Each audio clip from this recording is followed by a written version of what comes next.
Capítulo 7. Um poder que transforma e eleva. Muitos homens letrados e influentes tinham ido ouvir o profeta da Galiléia. Alguns deles olhavam com interesse curioso a multidão que se aglomerava em volta de Cristo, enquanto ensinava junto ao mar. Nessa grande multidão estavam representadas todas as classes da sociedade. Lá estavam os pobres, os iletrados, os mendigos andrajosos, os salteadores, com estigma da culpa na fisionomia, os coxos, os dissolutos, os negociantes e os desocupados, altos e baixos, ricos e pobres, todos se acotovelando por um lugar para ouvir as palavras de Cristo. Mirando esses homens de cultura a estranha assembleia, perguntavam-se entre si: é o reino de Deus composto de elemento como este? Novamente o Salvador replicou por uma parábola. O reino dos céus é semelhante ao fermento, que uma mulher toma e introduz em 3 medidas de farinha, até que tudo esteja levedado. Entre os judeus, o fermento era algumas vezes usado como emblema do pecado. No tempo da Páscoa, o povo era instruído a remover de suas casas todo o fermento, como deviam banir do coração o pecado. Cristo admoestou seus discípulos: acautelai-vos do fermento dos fariseus, que é a hipocrisia. E o apóstolo Paulo fala do fermento da maldade e da malícia. Mas na parábola do Salvador, o fermento é usado para representar o reino de Deus. Ilustra o poder vivificante e assimilador da graça de Deus. Ninguém é tão vil, tão decaído, que esteja além da operação desse poder. Em todos quantos se querem submeter ao Espírito Santo, deve ser implantado um princípio novo de vida. A perdida imagem de Deus deve ser restaurada na humanidade. Mas o homem não se pode transformar pelo exercício de sua vontade. Não possui faculdade por cujo meio esta mudança possa ser efetuada. O fermento, algo totalmente externo, precisa ser introduzido na farinha antes de a alteração desejada efetuar-se. Assim, a graça de Deus precisa ser recebida pelo pecador antes de ele ser tornado apto para o reino da glória. Toda cultura e educação que o mundo pode oferecer fracassarão em fazer de um degradado filho do pecado um filho do céu. A energia renovadora precisa vir de Deus. A mudança só pode ser efetuada pelo Espírito Santo. Todos que quiserem ser salvos, nobres ou humildes, ricos ou pobres, precisam submeter-se à atuação deste poder. Como o fermento misturado à farinha opera do interior para o exterior, assim é pela renovação do coração que a graça de Deus atua para transformar a vida. Não basta a mudança exterior para pôr-nos em harmonia com Deus. Muitos há que procuram reformar-se, corrigindo este ou aquele mau hábito, e esperam desse modo tornar-se cristãos, mas estão principiando no lugar errado. Nossa primeira tarefa é com o coração. A profissão de fé e a posse da verdade na alma são 2 coisas distintas. Não basta meramente o conhecimento da verdade. Podemos possuir esta e ainda o teor de nossos pensamentos não ser alterado. O coração precisa ser convertido e santificado. O homem que tenta observar os mandamentos de Deus por um senso de obrigação apenas, porque é requerido que assim faça, jamais entrará no gozo da obediência. Não obedece. Quando, por contrariarem a inclinação humana, os reclamos de Deus são considerados um fardo, podem saber que a vida não é uma vida cristã. A verdadeira obediência é a expressão de um princípio interior. Origina-se do amor à justiça, o amor à lei de Deus. A essência de toda justiça é lealdade ao nosso Redentor. Isso nos levará a fazer o que é reto, porque a retidão é agradável a Deus.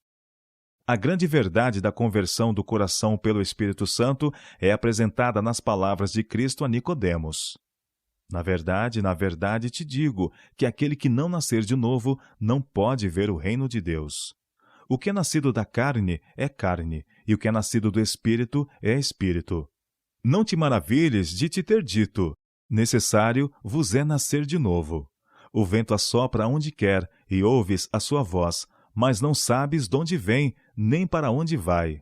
Assim é todo aquele que é nascido do Espírito. João capítulo 3, versos 3 a 8. O apóstolo Paulo, escrevendo por inspiração do Espírito Santo, diz: Deus, que é riquíssimo em misericórdia, pelo seu muito amor com que nos amou, estando nós ainda mortos em nossas ofensas, nos vivificou juntamente com Cristo. Pela graça sois salvos, e nos ressuscitou juntamente com Ele, e nos fez assentar nos lugares celestiais em Cristo Jesus, para mostrar nos séculos vindouros as abundantes riquezas da sua graça, pela sua benignidade para conosco em Cristo Jesus. Porque pela graça sois salvos, por meio da fé, e isto não vem de vós, é dom de Deus. Efésios capítulo 2, versos 4 a 8. O fermento oculto na farinha atua invisivelmente para submeter toda a massa a seu processo levedante. Assim, o fermento da verdade opera secreta, silente e persistentemente para transformar a alma. As inclinações naturais são abrandadas e subjugadas. São implantadas novas ideias, novos sentimentos, novos motivos. Uma nova norma de caráter é proposta: a vida de Cristo. A mente é mudada. As faculdades são estimuladas à ação em novas esferas. O homem não é dotado de faculdades novas, mas as faculdades que possui são santificadas. A consciência é despertada. Somos dotados de traços de caráter que nos habilitam a prestar serviço a Deus. Frequentemente surge a questão: por que, pois, há tantos pretensos crentes na palavra de Deus, nos quais não se vê uma reforma na linguagem, no espírito e no caráter? Por que há tantos que não podem sofrer oposição a seus propósitos e planos, que manifestam um temperamento não santificado, e cujas palavras são rudes, insultuosas e apaixonadas? Vê-se em sua vida o mesmo amor próprio, a mesma condescendência egoísta, a mesma índole e linguagem precipitada, vistos na vida do mundano. Há o mesmo orgulho sensitivo, a mesma entrega ao pendor natural, a mesma perversidade de caráter, como se a verdade lhes fosse inteiramente desconhecida. A razão é que não são convertidos.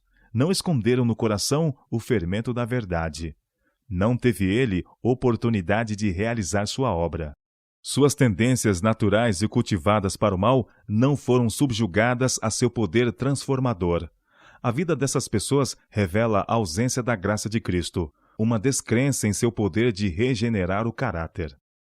A fé é pelo ouvir, e o ouvir pela palavra de Deus. Romanos capítulo 10, verso 17. As Escrituras são um grande veículo na transformação do caráter. Cristo orou: santifica-os na verdade, a tua palavra é a verdade. João capítulo 17, verso 17. Estudada e obedecida, a palavra de Deus atua no coração, subjugando todo atributo não santificado. O Espírito Santo vem para convencer do pecado, e a fé que brota no coração opera por amor a Cristo, conformando-nos em corpo, alma e espírito à sua própria imagem. Então, Deus pode usar-nos para fazer sua vontade. O poder a nós concedido atua no interior para o exterior, levando-nos a transmitir a outros a verdade que nos foi comunicada. As verdades da palavra de Deus suprem a grande necessidade prática do homem, a conversão da alma pela fé. Estes grandes princípios não devem ser julgados puros nem santos demais para serem introduzidos na vida diária. São verdades que atingem o céu e abrangem a eternidade. Contudo, sua influência vital deve ser entrelaçada com a experiência humana. Devem impregnar todas as coisas importantes e mínimas da vida. Recebido no coração, o fermento da verdade regulará os desejos, purificará os pensamentos e dulcificará a índole. Vivifica as faculdades do espírito e as energias da alma. Aumenta a capacidade de sentir, de amar. O mundo considera um mistério o homem que está imbuído deste princípio. O egoísta e amante de dinheiro vive unicamente para assegurar-se as riquezas, honras e prazeres deste mundo. Não leva em conta o mundo eterno. Mas para o seguidor de Cristo, estas coisas não são todo absorventes. Pela causa de Cristo, trabalhará e negará a si mesmo para que possa auxiliar na grande obra de salvar almas que estão sem Cristo e sem esperança no mundo. Tal homem o mundo não pode compreender, porque conserva em vista as realidades eternas. O amor de Cristo, com seu poder redentor, penetrou no coração. Este amor domina todos os outros motivos e alça seu possuidor acima da influência corruptora do mundo. A palavra de Deus deve ter efeito santificador em nossa associação com cada membro da família humana. O fermento da verdade não produzirá espírito de rivalidade, amor de ambição, desejo de primazia. O amor verdadeiro, oriundo do alto, não é egoísta nem mutável. Não é dependente do louvor humano. O coração daquele que recebe a graça de Deus transborda do amor a Deus e àqueles por quem Cristo morreu. O eu não luta por nenhum reconhecimento. Não ama a outros porque o amem e lhe agradem, porque apreciem seus méritos, mas por serem propriedade adquirida de Cristo. Se seus motivos, palavras ou atos são mal compreendidos ou mal interpretados, não se ofende, mas prossegue na mesma maneira de proceder. É bondoso e ponderado, humilde no conceito próprio. Contudo, é cheio de esperança, sempre confiante na graça e no amor de Deus.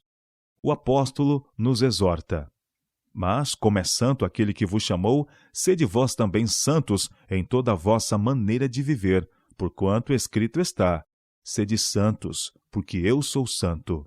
1 Pedro capítulo 1, versos 15 e 16. A graça de Cristo deve reger o temperamento e a voz. Sua operação será vista na polidez e terna consideração manifestada de irmão para com irmão, em palavras bondosas e encorajadoras. Anular uma presença angélica. A vida exala um suave perfume que acende a Deus como incenso santo. O amor manifesta-se em afabilidade, cortesia, clemência e longanimidade. O semblante transforma-se. A presença de Cristo no coração transparece na face dos que o amam e guardam seus mandamentos. A verdade está ali escrita. Revela-se a doce paz do céu.